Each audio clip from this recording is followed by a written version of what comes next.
2장입니다.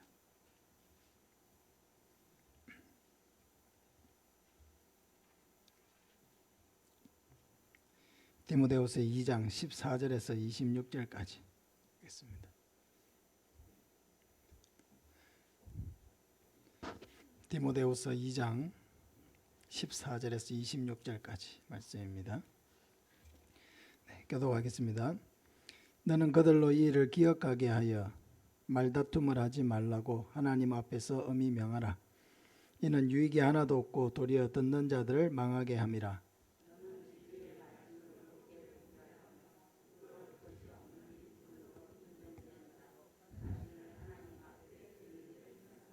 망령되고 헛된 말을 버리라. 그들은 경건하지 아니함에 점점 나아가나니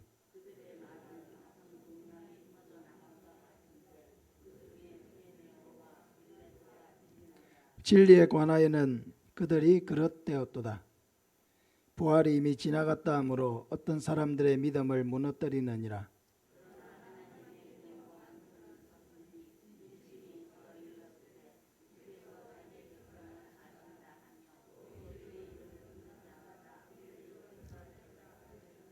큰 집에는 금그릇과 은그릇뿐 아니라 나무그릇과 질그릇도 있어 귀하게 쓰는 것도 있고 천하게 쓰는 것도 있나니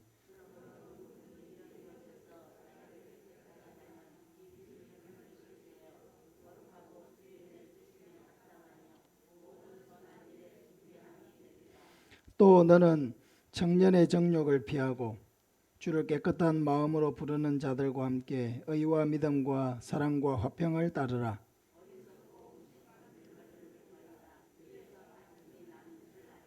주의 종은 마땅히 다투지 아니하고 모든 사람에 대하여 온유하며 가르치기를 잘하며 참으며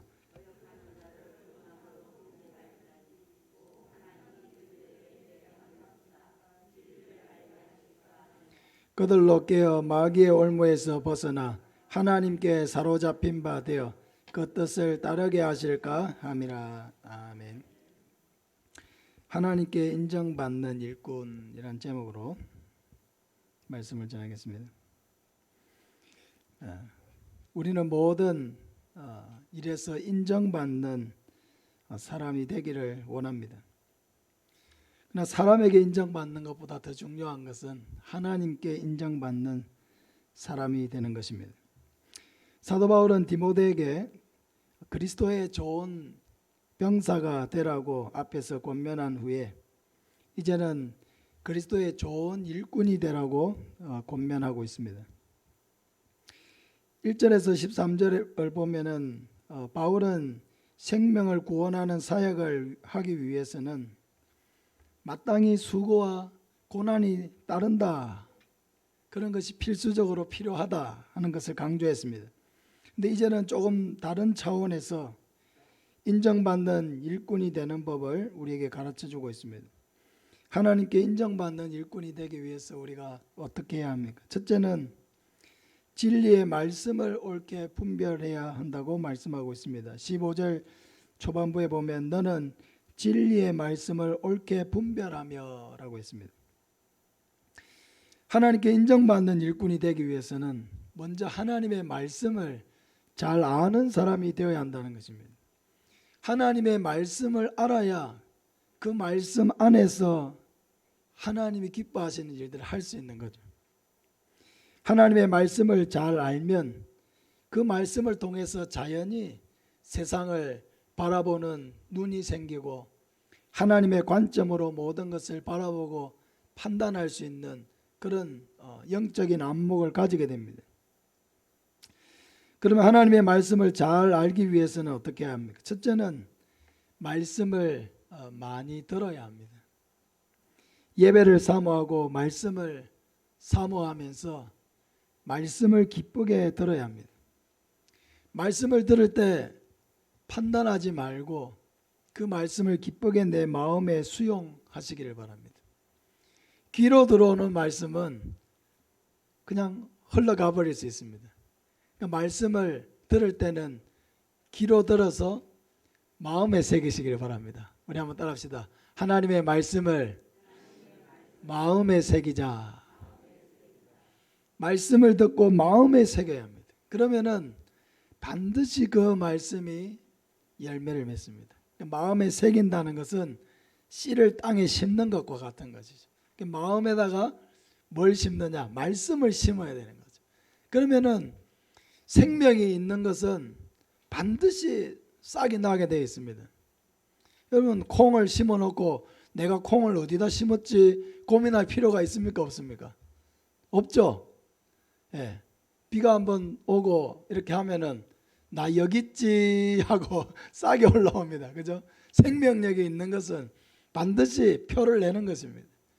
하나님의 말씀은 살아있기 때문에 우리의 마음속에 잘 새겨서 심으면 반드시 그 말씀은 우리 안에 선한 열매를 맺게 되는 것입니다.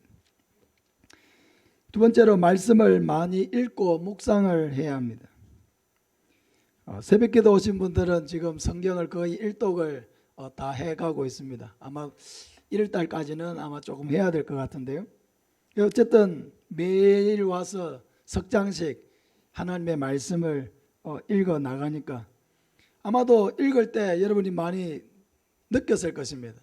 하나님의 말씀을 이렇게 소리내어 읽는 것이 이렇게 소중하고 좋구나 하는 것을 여러분 아마 깨달았을 것입니다.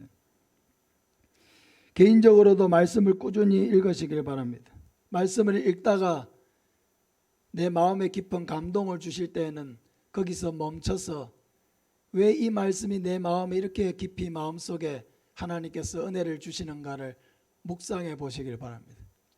그러면 반드시 하나님이 그 말씀이 내 마음에 와닿게 하시는 이유가 반드시 있습니다. 우리 마음속에 있는 죄에 대해서 지적하시는 것일 수도 있고, 때로는 내가 고민하고 염려하는 그 문제에 대해서 하나님께서 또 응답해 주시는 말씀이기도 하고 어떤 방향으로 인도해 주시는 말씀이기도 합니다. 어떻든지 말씀이 내 마음에 은혜로 부딪혀 오면은 멈추어 서서 그 말씀을 하나님 앞에서 묵상하고 왜 하나님이 나에게 이런 이 말씀을 내 마음에 새기게 하시는가, 그것을 잠잠히 묵상하고 하나님을 바라보면은 반드시 하나님의 뜻을 깨닫게 되는 것입니다. 하나님의 뜻을 깨달으면 우리 마음이 밝아지죠. 마음의 기쁨이 찾아오고 그 말씀을 통해서 하나님을 만나게 되고 마음의 담대함을 얻게 되는 것입니다. 또 말씀을 많이 암송하는 것이 진리의 말씀을 분별하는 중요한 방법입니다. 우리가 매주일 한 구절씩 이렇게 외워가고 있습니다. 전체적으로 두 구절을 하는 거지만 새로운 것은 한 구절입니다. 암송하고 있습니까? 따라오고 있습니까?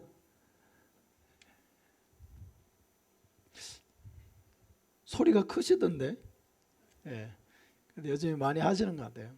예. 그래서 매주일 주보랑 함께 나눠드리는 그 종이를 버리지 말고 제일 잘 보이는 곳에 항상 붙이십시오. 예. 바쁠 때에 하나면 붙일 수 있습니다. 아이가 딱 붙여놓고 오며 가며 설거지하면서 또 읽어보고 또 읽어보고 계속 눈으로 익히시길 바랍니다. 화장실에 붙여놓으시든지 집 밖으로 나갈 때 붙여놓으시든지 항상 가장 잘 보이는 곳에 말씀을 붙이고 이걸 막 외운다 이렇게 생각하기보다는 외우려고 노력은 하면서 자꾸 읽어보는 것입니다. 자꾸 그 말씀을 반복해서 읽어보고 그러다 보면은 그 말씀이 내 마음으로 들어오게 되는 것입니다. 그래서 여러분 말씀을 암송을 해놓으면 얼마나 좋습니까? 길을 갈 때도 생각이 나고 밭에 일을 하면서도 생각이 나고 특별히 내가 힘들고 어려운 일을 만날 때 하나님의 말씀이 생각나서 그 말씀을 통해서 우리는 어려움을 이기게 되는 것입니다. 두려워 말라 내가 너와 함께함이니라. 놀라지 말라 나는 너의 하나님이 됨이니라. 내가 너를 굳세게 하리라. 참으로 너를 도와주리라. 참으로 나의 의로운 오른손으로 너를 붙들리라.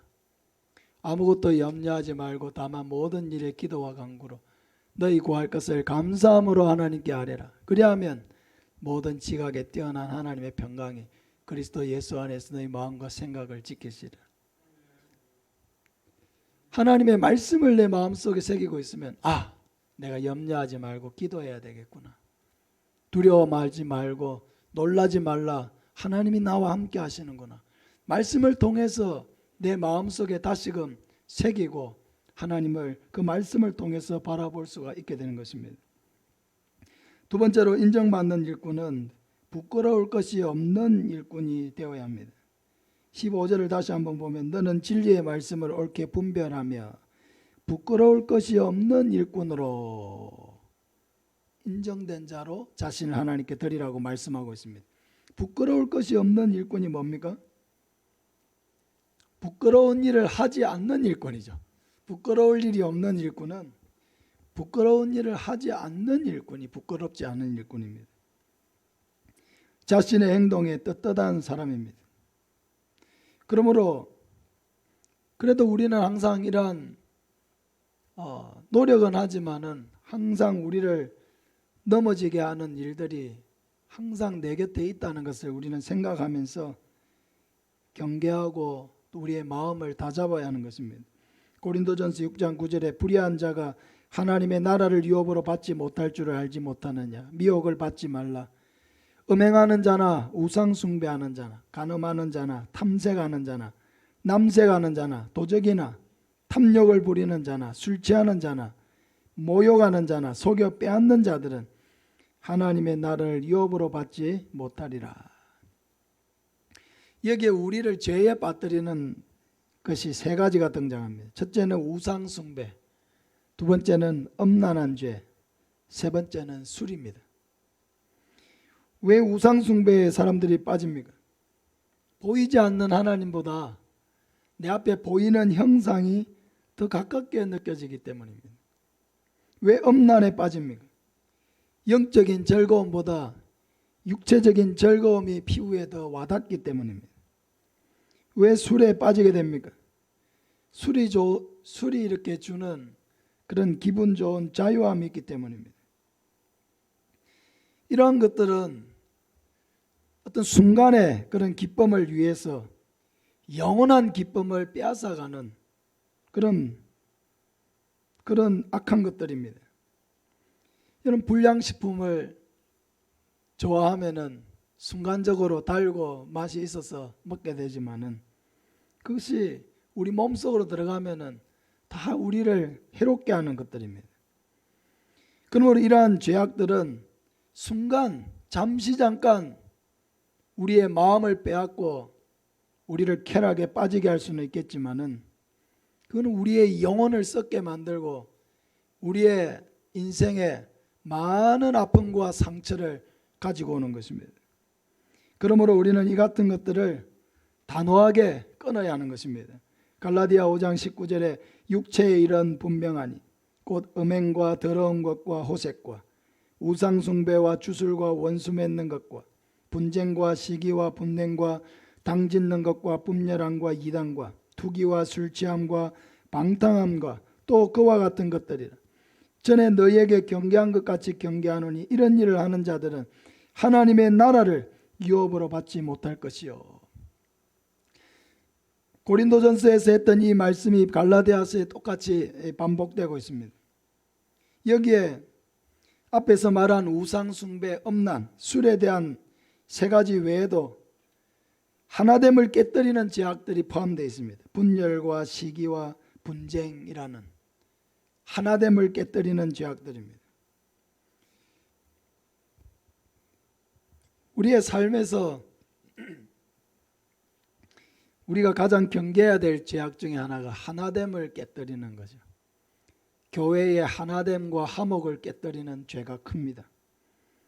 가정에서도 부부는 항상 사랑하는 관계인데도 다투죠. 하나됨이 자꾸 깨집니다. 왜 하나됨이 깨집니까? 하나됨을 깨뜨리는 말을 자꾸 하기 때문입니다. 화목하려면 화목한 말을 해야 되는 거예요. 가까워지려면 따뜻한 말을 해야 되는 것입니다. 따뜻하는 말, 위로하는 말, 용기를 주는 말, 서로에게 힘이 되는 말, 이런 말을 해야 가까워지는 거죠. 그럼 겨울에 난로 주변으로 다 모이십시오 말을 안 해도 다 난로 주변으로 모입니다. 가만히 두면. 왜 그렇습니까? 난로가 따뜻하니까 모이는 것입니다. 따뜻하니까 난로 주변으로 모이라고 안 해도 사람이 자연스럽게 따뜻한 곳으로 모이게 되는 것입니다. 여러분, 가까워지려면 가까워지는 말을 해야 돼요. 그래야 가까워지는 것입니다. 칭찬하고 위로하고 격려하고. 근데 자꾸 멀어지는 말을 하니까 자꾸 멀어지는 거예요. 상처 주는 말, 단점을 지적하는 말, 잘하는 것보다 못하는 것에 대한 말, 모든 것이 멀어지게 하는 말입니다. 멀어지게 하는 말을 하면 멀어질 수밖에 없는 거예요. 사랑하는 여러분, 그래서 하나됨을 지켜야 돼요. 에베소 4장 3절에 보면은 성령이 하나 되게 하신 것을 어떻게 지키라 했습니까? 할렐루야. 성령이 하나 되게 하신 것을 힘써 지키라고 했어요. 하나됨이라는 것은 주어지는 것이 아니고요, 지켜야 되는 것인데 힘써 지켜야 지켜지는 것입니다. 화가 나도 한마디를 참아야 되죠. 하고 싶은 말이 있어도 조금 참아야 됩니다. 내 하고 싶은 말 다 하면서 가까워질 수는 없습니다. 사랑하는 여러분, 우리는 항상 하나님 앞에서 자신을 살펴서 부끄러운 일을 멀리해야 부끄럽지 않는 일꾼이 되는 거죠. 부끄러운 일을 행하면서 하나님 앞에 떳떳하게 설 수는 없는 것입니다. 그래서 항상 우리 자신도 지금은 이렇게 나름대로 애쓰고 있지만 우리도 얼마든지 넘어질 수 있는 그런 사람이라는 것을 항상 인식하고 겸손한 마음을 가지고 하나님의 은혜와 도움을 구하면서 이런 모든 부끄러움의 제약들, 이런 것들을 영적으로 분별하고 막아서고 그런 죄에 빠지지 않도록 자신을 지키고, 그렇게 하면서 그 선한 싸움을 잘 싸워 나가야 하는 것입니다. 세 번째로 인정받는 일꾼은 항상 말에 신중함을 가져야 합니다. 16절에 보면 망령되고 뗏말을 버리라. 그들은 경건하지 아니함에 점점 나아가나니 그들의 말은 악성 종량이 퍼져나감과 같은데 그 중에 후메네오와 빌레도가 있느니라. 인정받는 일꾼은 망령되고 헛된 말을 버리라는 거죠. 말에 대한 것입니다. 여러분, 말은 전념성이 굉장히 강합니다. 얼마나 전념성이 강하냐? 악성 종량이 퍼져나감과 같다는 것이 말이라고 하는 것이. 그만큼 말은 무서운 전념성이 있습니다. 우리가 코로나 때문에 이 코로나가 얼마나 전염성이 강하고 계속 변이 바이러스가 생겨가지고 사람이 백신을, 이 변이 바이러스가 생기는 속도를 따라갈 수가 없을 정도입니다. 하루에도 전 세계적으로 수천 명이, 아마 수만 명이 이 병에 걸려서 죽어가고 있습니다. 전 세계가 전쟁터가 되어버렸습니다. 말이라고 하는 것이 이렇게, 여러분, 코로나 바이러스보다 훨씬 전염성이 강한 것이 바로 말입니다. 부정적인 생각이 가득한 사람과 이야기를 하면 자기도 모르게 부정적인 생각을 갖게 됩니다. 비판적인 생각이 가득한 사람과 가까이 하면 자기도 모르게 비판적인 사고를 하게 됩니다. 그 사람과 나는 아무 서로 어떤 감정이 있는 사이도 아닌데 그냥 다른 사람에 의해서 저 사람이 이렇다 하는 얘기를 들으면은 그건 자기도 모르는 사이에 마음에 편견이 생기고 마음에 장벽이 생겨서 이렇게 편안한 관계를 맺지 못할 때도 많습니다. 그래서 우리는 만나는 사람도 주의를 해야 하는 것이죠. 내가 만나는 사람은 나에게 영적으로 유익한 은혜를 끼칠 수 있는 사람인가 살펴서 우리는 사람을 만나야 하는 것입니다. 이스라엘 백성들이 가데스 바네아에서 40일 동안 보냄을 받아가지고 이 12명의 정탐꾼이 가나안 땅을 정탐을 했지 않습니까? 민수기 14장에 돌아와 가지고 정탐 보고를 했는데 이 10명의 정탐꾼이 어떤 보고를 했습니까? 그 땅이 너무 좋다고, 너무 좋기는 한데 그러나 그 성이 너무 높고 거기 사는 사람들은 안악자손같이 너무 키가 장대하고 강해서 그들이 보기에 우리는 메뚜기와 같다, 도무지 우리는 그들을 당해낼 수가 없다, 이렇게 딱 얘기를 해버리니까 가나안 땅에 가보지도 않은 200만이 넘는 이스라엘 백성들이 어떻게 했습니까? 그 이야기를 듣고 밤새 대성통곡을 하면서 우리가 그 가나안 땅에 들어가기 위해서 여기까지 왔는데 그 땅에 들어가면 우리는 다 우리 처자가 다 사로잡히게 될 것이고 죽게 될 것이다고 이렇게 하니까 누가 그 가나안 땅에 들어가고 싶겠습니까? 그러니까 뭐라고 합니까? 한 사람을, 다른 모세가 아닌 다른 지도자를 세워가지고 다 다시 애굽으로 돌아가자고 이야기를 합니다.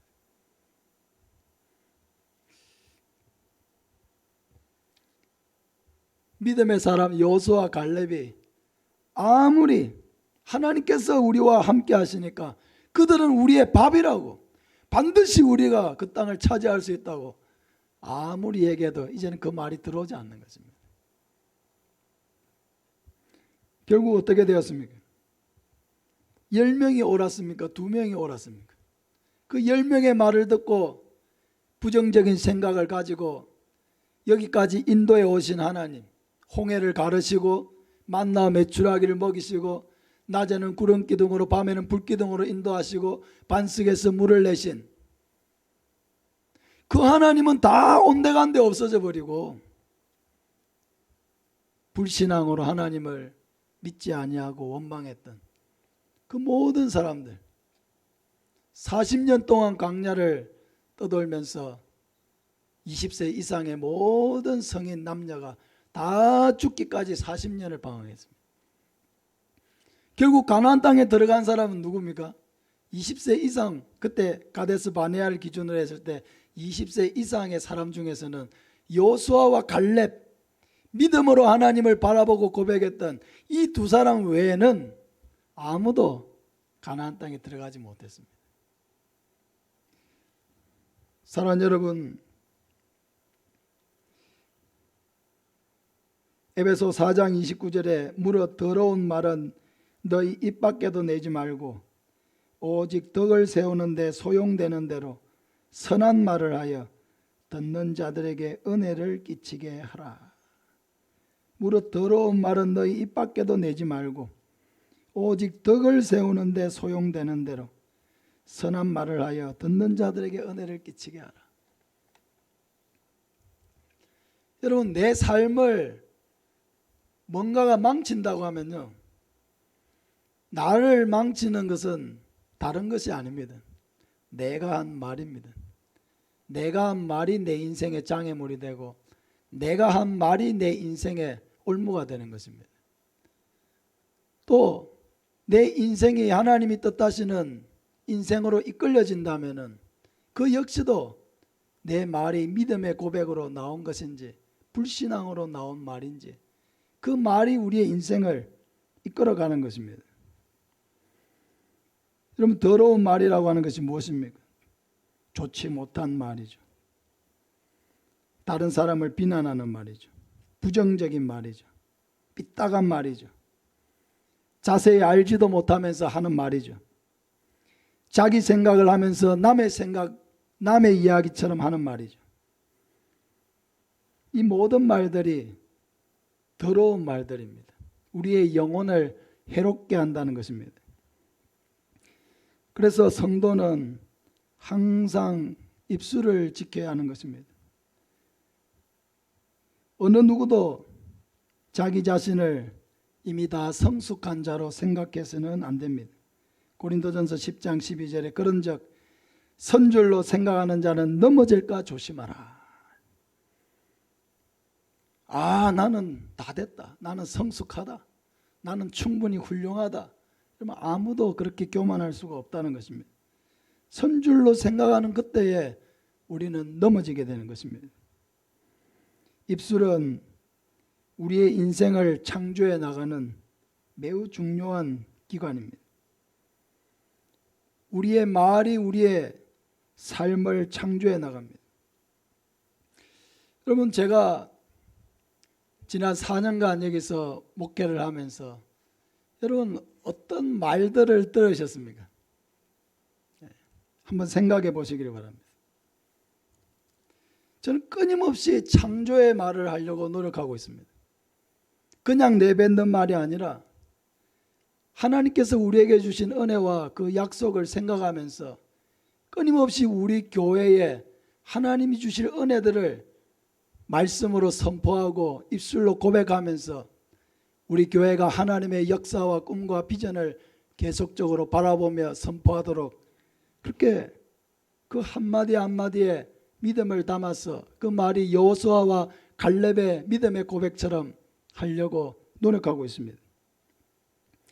근데 여러분 어떻습니까? 하나님이 어떤 일들을 우리에게 펼쳐가고 있습니까? 놀라운 일들을 펼쳐가고 있죠.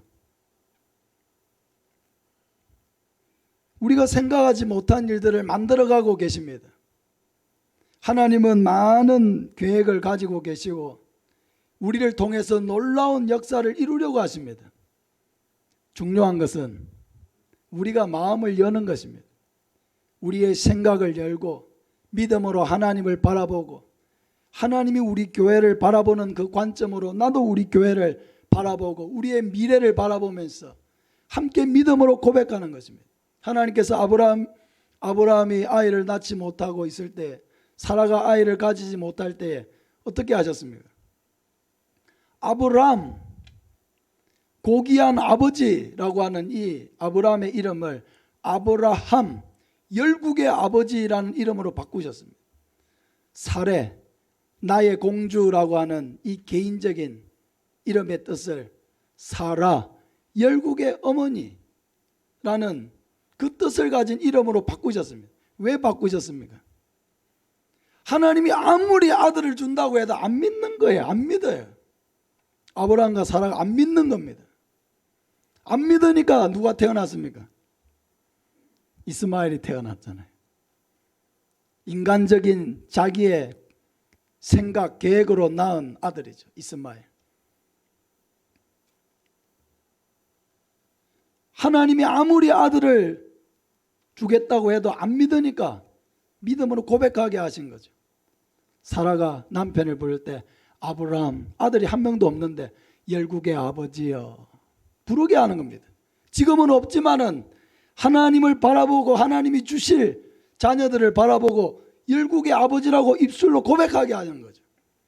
사라를 향해서 열국의 어머니여. 현재 상황은 아이를 낳을 수 없는 몸인데도 아내를 향해서 열국의 어머니, 수많은 자녀를 거느린 열국의 어머니라고 부르게 하는 것입니다. 누구의 입술을 통해서요? 아브라함의 입술을 통해서, 사라의 입술을 통해서.